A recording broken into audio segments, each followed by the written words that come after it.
बंधुओं और देवियों, संत शिरोमणि सद्गुरु कबीर साहिब से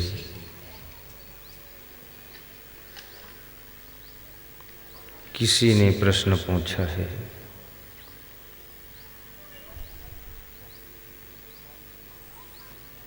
कि संसार में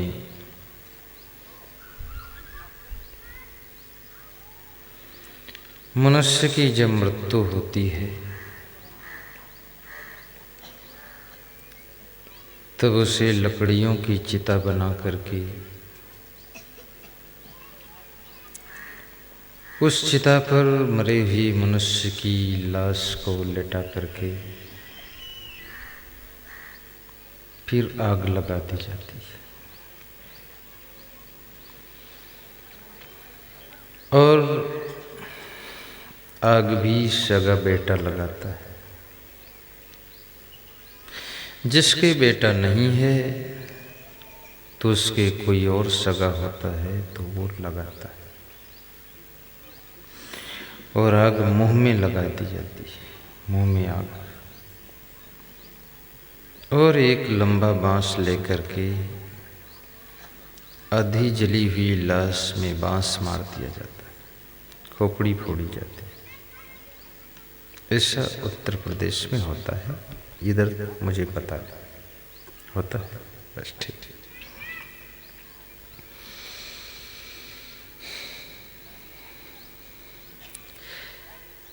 मनुष्य मरने के बाद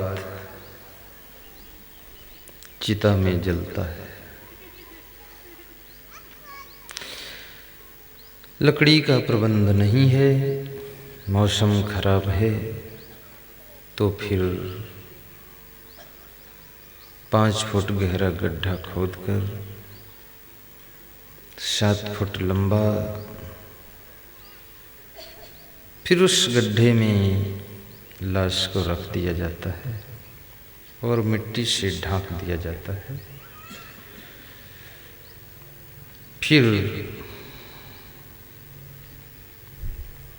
उसे समाधि कहते हैं। समाधि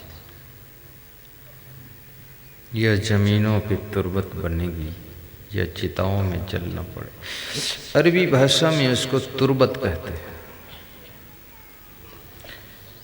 तो जीवन समाप्त होने के पश्चात इस शरीर की 2 गति होती है,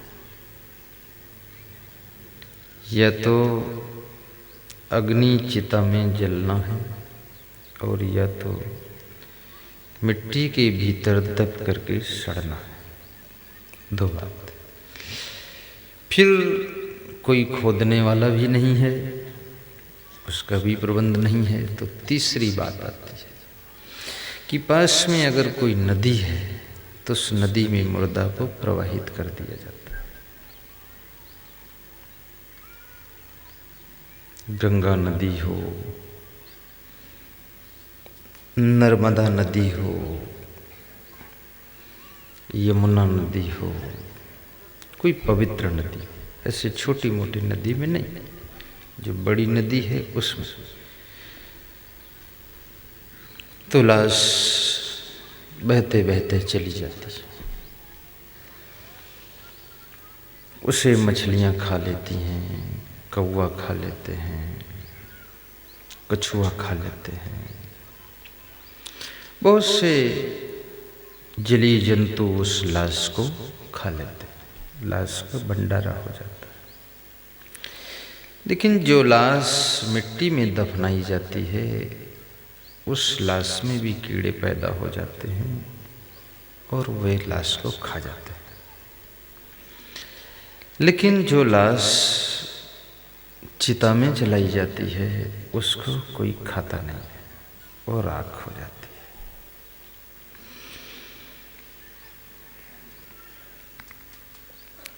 ये गति होती है। लेकिन ये बात मैं याद करा रहा हूं, तुमको बहुत अजीब लग रहा है, परंतु कबीर साहब कहते हैं जेहि मरने से जग डरे मेरे मन आनंद, कब मरी हूँ कब पाई हूँ पूर्ण परमानंद। कबीर साहब कहते हैं कि मरने के बाद तो लाश को चिता में जलना पड़ता है, लेकिन संसार में कुछ ऐसे लोग हैं, ऐसे नर नारी हैं जो जिंदगी भर आग में जलते रहते। कहीं तो टेंशन की आग में, कहीं चिंता की आग में, तो कहीं क्रोध की आग में, कहीं काम वासना की आग में, कहीं अभिमान की आग में, कहीं ईर्ष्या द्वेष की आग में जलते रहते। चिता तो मुर्दे को जलाती है, लेकिन चिंता जिंदा को जलाती रहती है।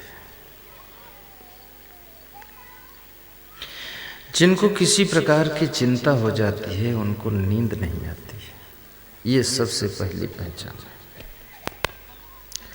आपकी चिंता की पहचान है कि आपको नींद नहीं आएगी। यदि कम चिंता है तो कम नींद आएगी, बहुत चिंता है तो बिल्कुल नींद नहीं आएगी, थोड़ा और कम चिंता है तो थोड़ा ज़्यादा नींद आएगी। जिसको बिल्कुल चिंता नहीं है वो फिर बहुत गहरी नींद में सोता है।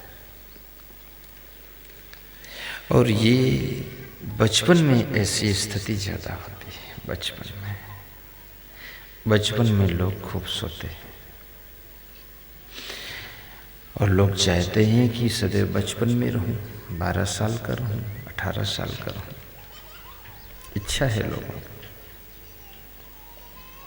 लेकिन न चाहते हुए भी जवानी आ जाती है। फिर जवानी कोई छोड़ना नहीं चाहता, सब सदैव जवान रहना चाहते हैं, इसलिए च्यवनप्राश खाते हैं। वो अमिताभ बच्चन बोलता है ना कि अंदरूनी शक्ति के लिए च्यवनप्राश खाते कि सदैव जवान बना रहूं, हष्ट पुष्ट। लेकिन कितनी ही दवाइयाँ खाओ फिर भी न चाहते ही बुढ़ापा आ जाता है, शरीर बूढ़ा।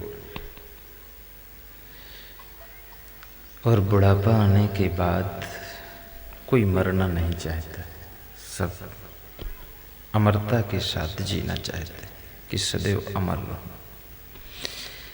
जिनसे जिनसे तुम्हारा प्रेम है उनको भी तुम मरने देना नहीं चाहते हो, सोचते हो ये भी अमर रहे। और जो हमारे दुश्मन हैं वो तुरंत मर जाएं, ऐसी इच्छा होती है। कुछ जालसाजियों ने ऐसे ऐसे मंत्र की खोज किया है जिस मंत्र को पढ़ने से दुश्मन की मृत्यु हो जाती है,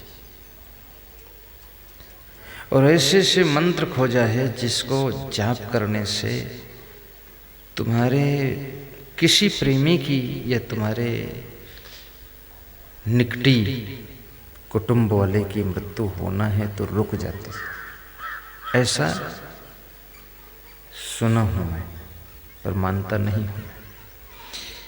मृत्युंजय मंत्र, महामृत्युंजय मंत्र कहते हैं कि जिसके नाम से मृत्युंजय मंत्र पढ़ दिया जाए, महामृत्युंजय मंत्र पढ़ दिया जाए, तो उसको अगर 1 साल बाद मरना है तो नहीं मरेगा, फिर लंबी जिंदगी जिए। लेकिन मुझे बड़ी हंसी आती है कि जिन्होंने मृत्युंजय मंत्र की रचना किया वो नहीं बच पाए, वो मर गए। जो मृत्युंजय मंत्र जपते हैं वो भी मर गए, उनके बेटे मर गए, उनकी पत्नी मर गई। जिन्होंने मृत्युंजय मंत्र लिखा वो भी मर गए, जिन्होंने मृत्युंजय मंत्र की महिमा गाई वो भी मर गए। अब जिनके लिए मृत्युंजय मंत्र पढ़ा जा रहा है वही भी हजारों मर चुके हैं, लाखों मर चुके हैं, फिर भी मूर्खता लोगों ने छोड़ा नहीं है और मृत्युंजय मंत्र के पीछे पड़े हुए हैं कि मृत्युंजय मंत्र पढ़ देंगे तो हमारे कुटुंब के लोग नहीं मरेंगे। याद रखना, ऐसा कोई मंत्र नहीं है जो शरीर को अमर कर सके। आज राम का शरीर भी छिप चुका है, कृष्ण का छिप चुका है, कबीर का भी छिप चुका है, तुम्हारे दादा दादी का छिप चुका है, और हमारा आपका भी एक दिन शरीर छिप जाएगा। अमर अगर कोई है तो केवल आत्मा अमर है, शरीर अमर नहीं हो सकता। वहां पर सारे मंत्र फेल हो जाते हैं। प्राण शक्ति से सत्संग करना। तो कबीर साहब कहते हैं कि खैर मरना तो एक बार है, और वो भी कंपलसरी, उसमें कोई फेरबदल होना नहीं। अमीर भी मरेगा, गरीब भी मरेगा, गांव में रहते वो भी मरेंगे, शहर वाले भी मरेंगे, जानवर भी मरेंगे, पंछी भी मरेंगे, मनुष्य भी, स्त्री मरेगी, पुरुष मरेगा, सब। लेकिन कबीर साहब कहते हैं कि मरने से डरो मत, क्योंकि डरोगे फिर भी मरोगे, तो बिना डरे मर जाओ तो ज़्यादा अच्छे। डर भी गए और मर भी गए तो फायदा क्या हुआ। इसलिए मर जाओ लेकिन डरो मत, शरीर छूटने दो। मरने के लिए प्रयास करने की जरूरत नहीं, मरना तो स्वाभाविक है, उसके लिए कुछ सोचना नहीं। लेकिन जीने के लिए सोचने की जरूरत है कि जिंदगी कैसे जीना है, जिंदगी कैसे बनाना है, जिंदगी में क्या करना है और जीवन को किस ढंग से संवारना है। मौत तो अपने आप हो जाएगी, लेकिन जिंदगी तुमको स्वयं जीना पड़ेगा, और जिंदगी जीने के लिए फार्मूला भी सीखना पड़ेगा। और जिंदगी जीने में अगर चूक गए तो जीते जी जिंदगी नरक हो जाएगी, और जिंदगी जीने की कला मिल गई तो जिंदगी आपकी स्वर्ग हो जाएगी।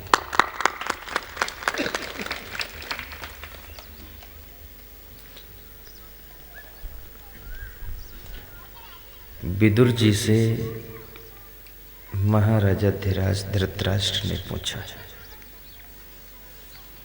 क्या पूछा है कि वह कौन से लोग हैं जिनको स्वर्ग से भी ऊंचे स्थान मिलता है। जब मैं स्वर्ग की बात करता हूं तुमको ऐसा मन में होता है कि स्वर्ग ऊपर होगा। जब कोई नरक की बात करता है तो तुम सोचते हो कि नरक कहीं नीचे होगा। ऊंचे और नीचे, ऊंचे स्वर्ग है, नीचे नरक है, तो बीच में क्या है? और फिर स्वर्ग से ऊंचे और क्या है, और नरक से और नीचे क्या है? नीचे नरक है। यानी नीच कर्मों का फल नरक है और उच्च विचारों का फल स्वर्ग है। याद रखना, जिनके विचार उच्च हैं उनकी जिंदगी में स्वर्ग है, जिनके कर्म नीच हैं उनकी जिंदगी में नरक है। और जो उच्च विचारों से भी और ऊपर उठ जाता है अर्थात निर्विचार हो जाता है, उसकी जिंदगी स्वर्ग से भी और ऊपर उठ जाती है। बहुत महान बात है। आज एक बहुत अच्छी बात है कि मुझे कहना नहीं पड़ा, लोग ताली बजा देते। ये भी बहुत बड़ी बात है। प्योरो में ट्रेनिंग आई है कहीं से। हाँ।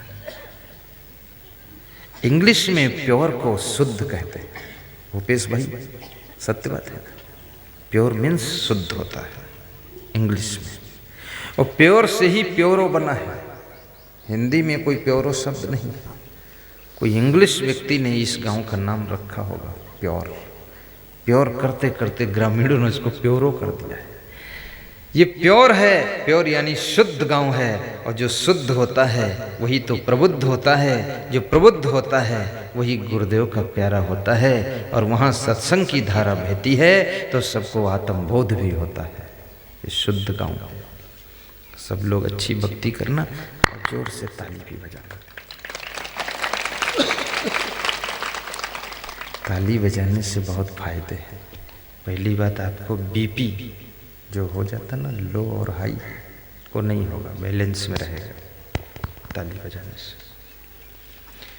जो ताली जोर से बजाते हैं उनका बीपी बैलेंस में रहता है।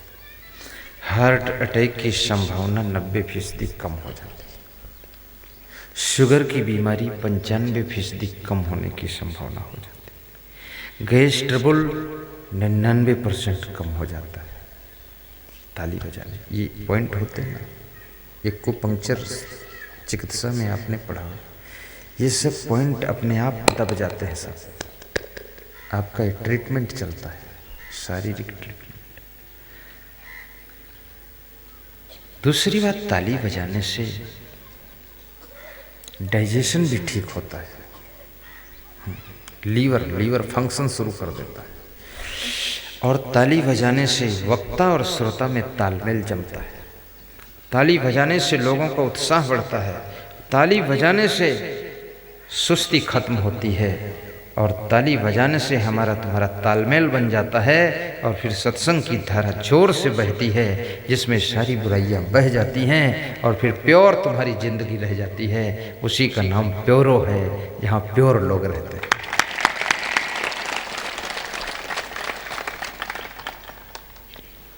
सब खुश हैं, ऐसा लगता है बहुत पुराने परिचित हैं।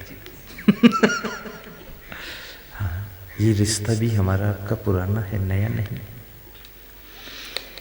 मेरा तेरा रिश्ता गुरुजी बहुत है पुराना, मेरा तेरा रिश्ता बहुत है पुराना, मुझे को गुरुजी मेरे कभी ना भुलाना, मुझे को गुरुजी मेरे कभी ना भुलाना।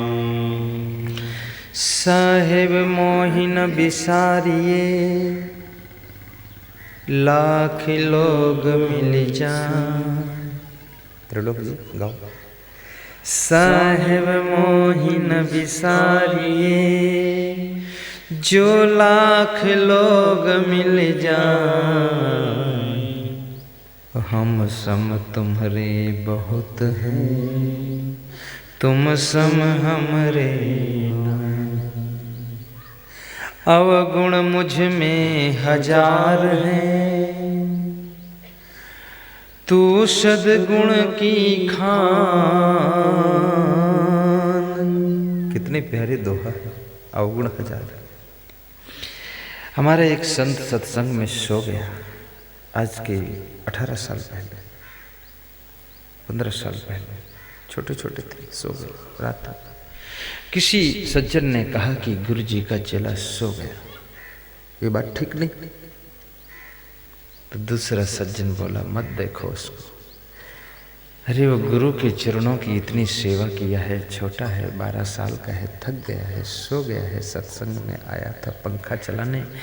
लेकिन हमें तुम्हें सोचो कि जिंदगी कितनी जिंदगानी माया की नींद में हम सोए हैं, अभी भी जागे नहीं हैं और हजारों अवगुण हैं जिनको काउंटिंग नहीं कर सकते हैं, इतने अवगुण भरे हैं। वो तो धन्य है चेला जो गुरुदेव के संग में है और सेवा करते करते थक गया तो गुरुदेव की याद में सो गया, लेकिन फिर भी वो मोह माया की नींद से तो जाग गया है। जो मोह की नींद से जाग जाए, माया की नींद से जाग जाए, वही वास्तविक जागना है और शरीर की नींद तो सबको लेना ही पड़ता। मेरा तेरा रिश्ता गुरुजी बहुत है पुराना, मेरा तेरा रिश्ता गुरुजी बहुत है पुराना, मुझे को गुरुजी मेरे कभी ना भुलाना। ध्यान तेरा जब, ध्यान तेरा जब निश दिन होगा, उस दिन सफल मेरा जीवन होगा, उस दिन सफल मेरा जीवन होगा। जिस दिन गुरु जी तेरा, जिस दिन गुरु जी तेरा दर्शन होगा, उस दिन सफल मेरा जीवन होगा, उस दिन सफल मेरा जीवन होगा। मेरे मन के मंदिर में मैं मेरे मन के मंदिर में मैं, तुम भी गाओ मेरे साथ, चुपचाप मत बैठो, दोहराए जहां तक पकड़ सको पकड़ो। मेरे मन के मंदिर में मैं तुमको बिठाऊंगा, भाव भरे उपहार चरणों में चढ़ाऊंगा। नारियल नहीं मिलेगा, फूल नहीं मिलेंगे, तो गुरुदेव भाव का भेंट कर दूंगा।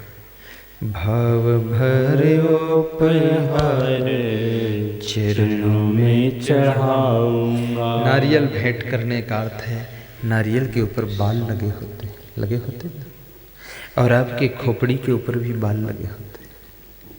क्या बात है। तो नारियल बनाम खोपड़ी, बस खोपड़ी भेंट कर रहे हैं, ये शीश यही नारियल।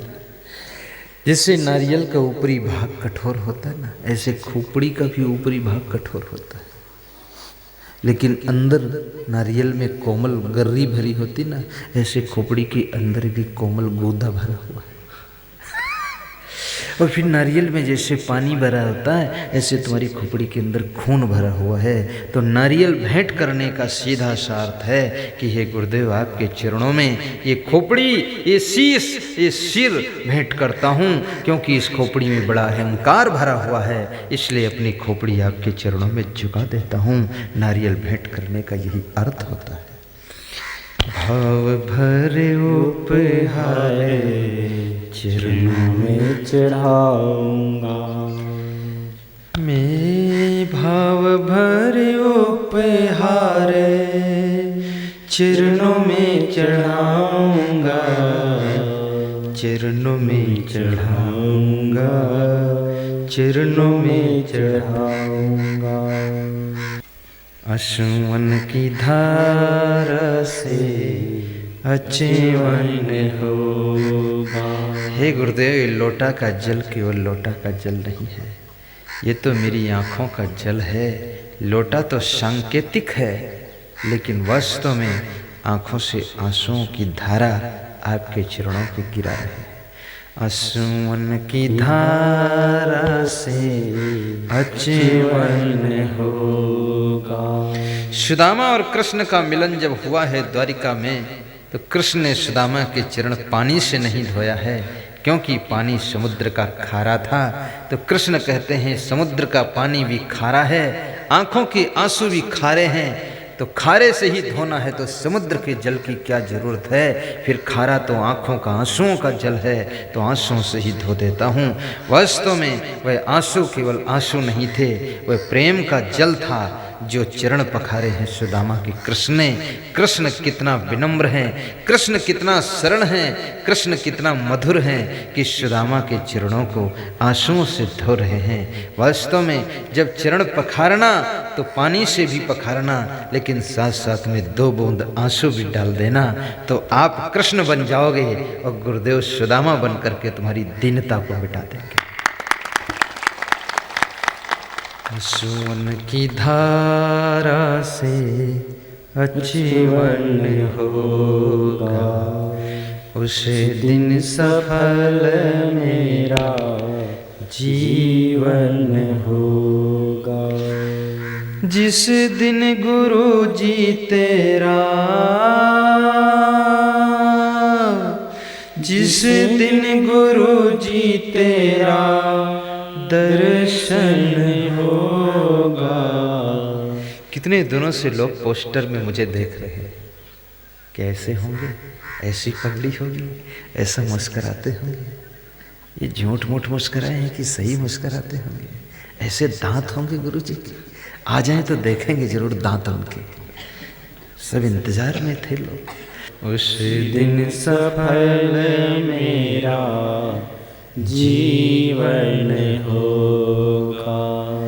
उस दिन सफल मेरा जीवन होगा।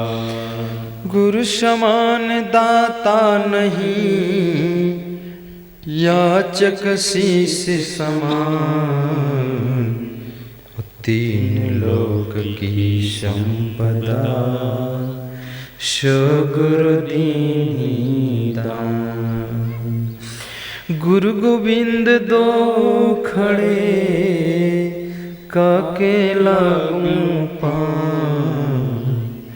बलिहारी गुरु आपने गोविंद दियो बताए। राम कृष्ण से को बड़ा उन्हों तो गुरु की। तीन लोक के वे धनी गुरु आगे आधी। असंग, कितना बढ़िया नाम रखा गुरुदेव ने, असंग। असंग आत्मा का स्वरूप है। असंग माने होता है कि जो संसार के प्राणियों के बीच में रहे, पदार्थों के साथ में रहे, लेकिन उनमें आसक्त ना हो, उनमें मोह ना करे, उसका नाम असंग है। ठीक। असंग उसे कहते हैं जो सबके संग में रहे लेकिन फिर भी ना रहे, उसका नाम असंग है। सच बात है। असंग उसे कहते हैं जो कमल की तरह रहता है। जैसे कमल पानी में है लेकिन उसका फूल पानी से अलग रहता है, ऐसे संसार के माया मोह के जल में है, दुनिया में रहता है लेकिन दुनियादारी से अलग रहता है, उसका नाम असंग है। लेकिन जो असंग है वही खूब करता सत्संग है। नहीं, सत्संग नहीं कर पाएगा। जब डूब गया खुद तो सत्संग कैसे करेगा। और डूबे हुए का सत्संग डूबे हुए लोगों को उबार भी नहीं सकता है।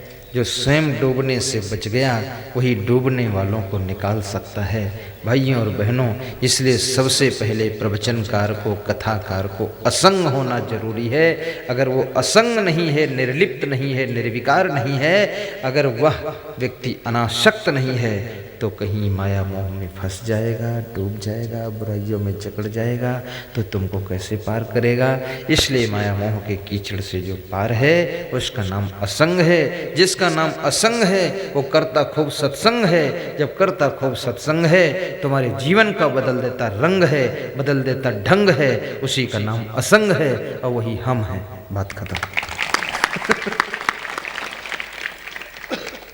ऐसा अर्थ है इसका।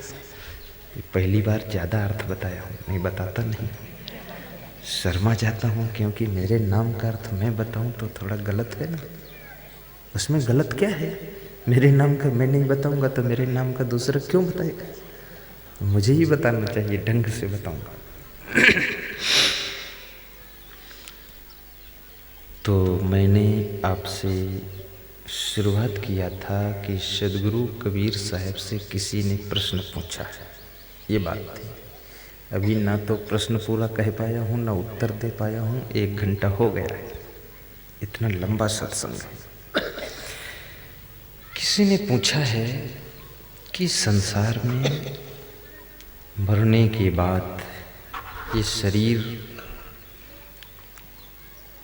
लकड़ी की चिता बना करके, आग लगा करके जला दिया जाता है, लेकिन दुनिया में कुछ ऐसी आग है जो मनुष्य को जीते जी जलाती है। वो कौन सी आग है और वो आग कौन लगाता है। न बुझावन हारा मैं जानूं तो ही से व्यापै जरत सकल संसारा नर हरि लागित विकार बीनुई धन।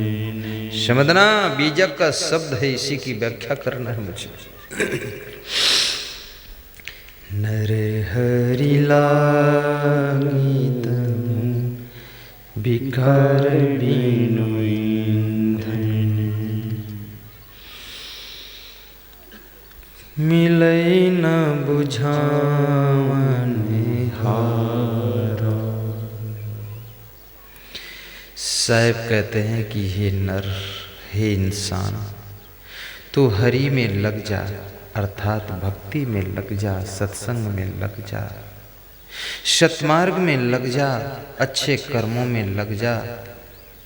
तेरे भीतर मनोविकारों की आग लगी हुई है, जिसमें कोई बाहरी ईंधन नहीं है, न कोयला का ईंधन है, न गैस का ईंधन है, न पेट्रोल का ईंधन है, न लकड़ी का ईंधन है। वो बिना ईंधन की आग है और उसको लगाने वाला भी तू ही है। उस आग में जलने वाला भी तू ही है, उसमें रोने वाला भी तू ही है, तड़पने वाला भी तू ही है और बुझवाने वाला भी तू ही है।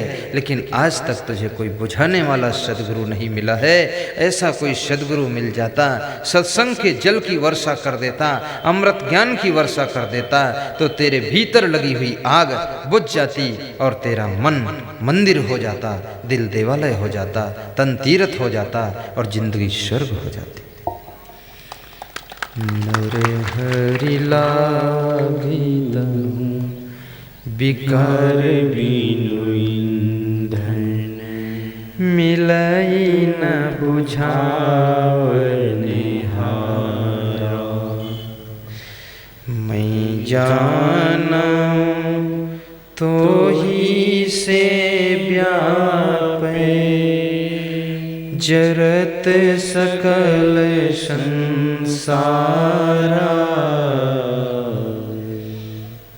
हरि लागी दो विकार बिनु ईंधन, गाइए गाइए महाराज। पानी माही अग्नि को अंकुर,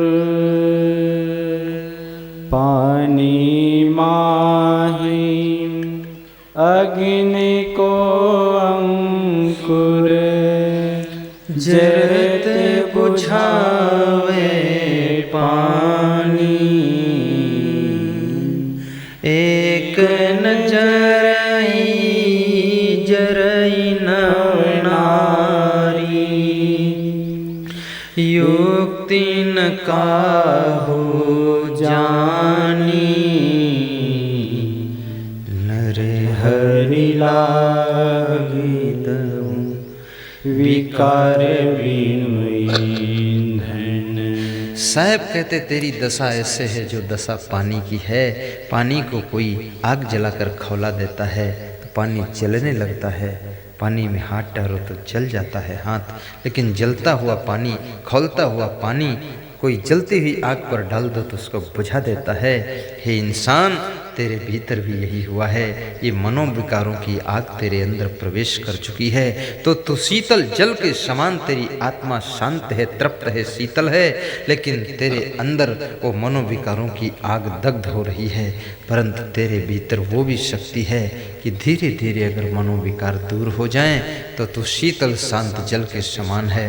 तो दूसरे जलते हुए लोगों को भी शांत कर सकता है, प्रसन्न कर सकता है। इसलिए पानी माही अग्नि को अंकुर, जरत बुझावे पानी। एक न जरे जरे नौ नारी, युक्त न काहू जानी। साहब कहते हैं एक वासना मनुष्य की नहीं जलती है, लेकिन ये शरीर जो 9 मुख्य नाड़ियों से बना हुआ है, ये बार बार चिता में जल करके भस्म हो चुका है। परंतु एक वासना नहीं जल पाती है, जिसके कारण बार बार जन्म होता है, बार बार मरण होता है। अगर उस वासना को ज्ञान की अग्नि में दग्ध कर दिया जाए तो पुनः संसार में जन्म नहीं लेना पड़ेगा। जब जन्म नहीं होगा तो मरण भी नहीं होगा। तो क्या होगा? फिर जन्म मरण से छुटकारा हो गया तो फिर आत्मा का मोक्ष होगा, परम पद होगा, निर्वाण पद होगा। जिसलिए मनुष्य का जीवन मिला है वह लक्ष्य सफल होगा। जब वासना मिट जाएगी, ज्ञान की अग्नि में जल जाएगी, तब हमारा शरीर छोड़ने के बाद दूसरा शरीर नहीं बनेगा और आत्मा मोक्ष गति को प्राप्त हो जाएगा।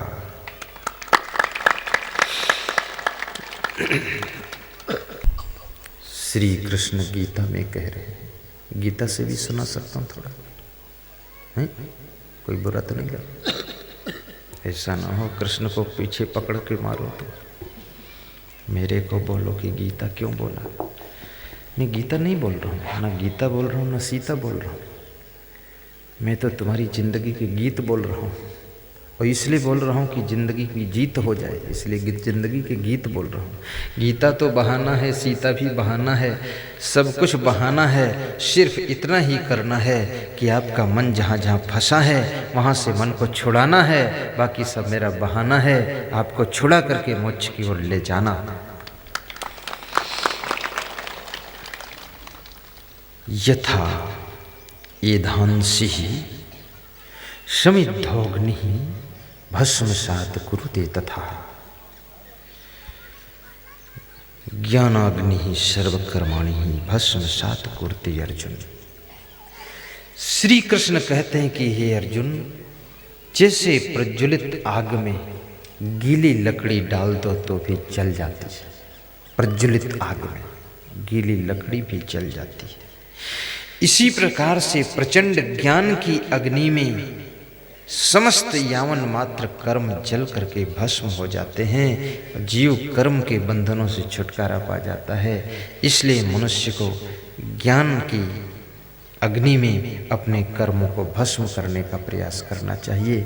जैसे बीज को आग में भून दो, उसके बाद बहुत उसमें से अंकुर नहीं निकलता है, ऐसे कर्म के बीजों को ज्ञान की अग्नि में भून दिया जाए तो दोबारा फिर जन्म का अंकुर नहीं निकलता है और जीव का मोक्ष हो जाता है। इसलिए ज्ञान की प्रचंड अग्नि की आवश्यकता है। और ज्ञान की प्रचंड अग्नि, कोई वैराग्यवान ब्रह्मचर्य तो ज्ञान की प्रचंड अग्नि पैदा होती है, उसमें तुम्हारे सारे कर्म जल करके भस्म हो जाते हैं और तुम्हारी आत्मा का मोक्ष हो जाता है। बहुत बड़ी बात है। तौलो तारा जगमगे जौलों गए न सूर। ध्यान देना इस बात पर, कबीर साहब का दोहा है।